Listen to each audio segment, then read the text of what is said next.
At the same time, Randwater is busy with repairs in some parts of Johannesburg. For more on this, let's now welcome water expert Ferrial Adam. Ferrial, thank you so much for your time today. So let's talk about these water disruptions that are fast becoming like what we experienced during load shedding. I mean, we've just had back-to-back water cuts, and yet again, Randwater announces its plans to repair a leak on the O2 pipeline. What does this mean exactly? So good afternoon to you and to all your viewers. Look, I think that the Randwater maintenance on the pipeline is a different, maintenance compared to what was happening in December. That's the first thing we need to know. Secondly, maintenance is going to happen on an ongoing level. And the infrastructure that they have is quite vast. So there'll be different points when they're doing different types of maintenance. What I understand from this one is it was a preemptive one. So what they did is, they do checks on their systems, make sure that there aren't any leaks, and they kind of discovered this leak. So it wasn't one which had gone out of control, and they had to do this maintenance. And the reality is, you are right. We are going to see more of this kind of maintenance and infrastructure, especially because we know that on the Joburg water side, which is separate to Randwater, we're dealing with an aging infrastructure.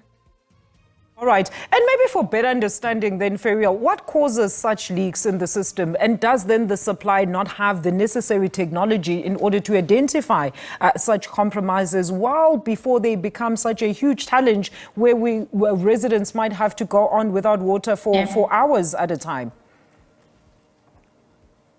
So exactly. I mean, I think those are very good points. And something that we've been calling for continuously is that can we figure out what kind of systems do they have in place to be monitoring leaks? Now, I think at a Randwater, we must remember that Randwater is your bulk supplier.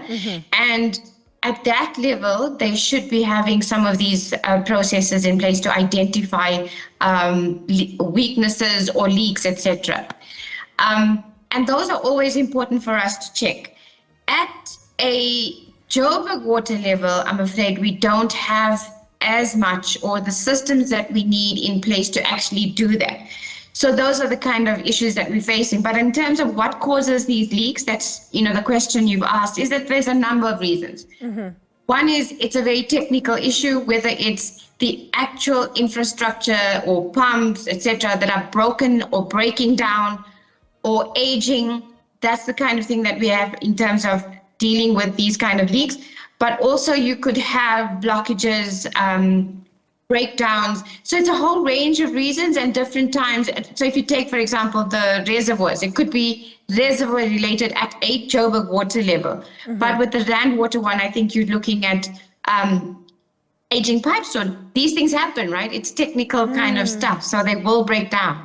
Absolutely. Now, Ferrial, there are quite a few reasons or lessons, right, to be learned by not just citizens, but by everyone, especially municipalities. They do come out and defend their reasons as to why residents have not had water since the dawn of democracy for some, or some had water only for a short while. But the importance, as you mentioned earlier, of infrastructural maintenance as demand grows is pretty important, right? And for us to know and to learn how to use water sparingly, there's also issues that have been thrown in the mix about allegations of corruption as well as water mafias.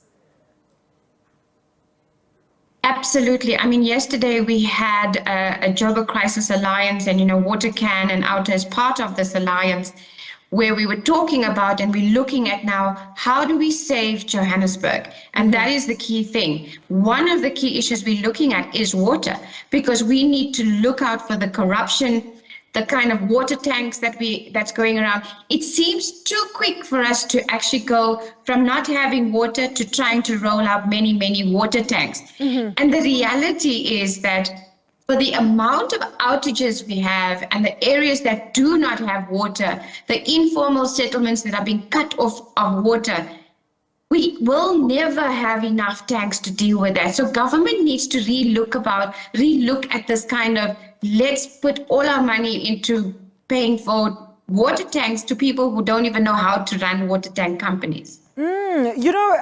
Ferrial, according to ESI South Africa, it says South Africa is approaching physical water scarcity in 2025, where they are actually expected to experience a water deficit of 17% by the year 2030, and also taking into account the current climate change challenges that we're dealing with.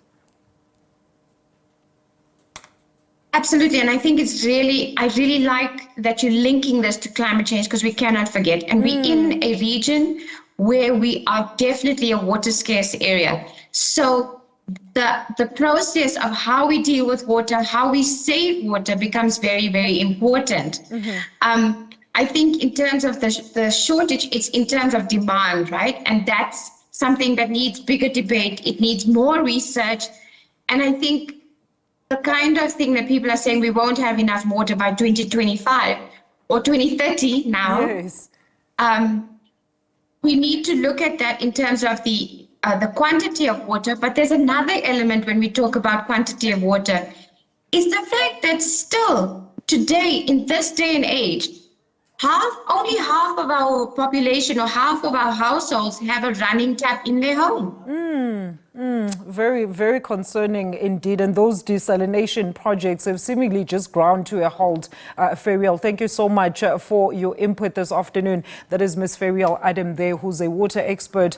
And of course, we're talking about the planned water maintenance by Randwater that will be in effect from yesterday until today in parts of the city.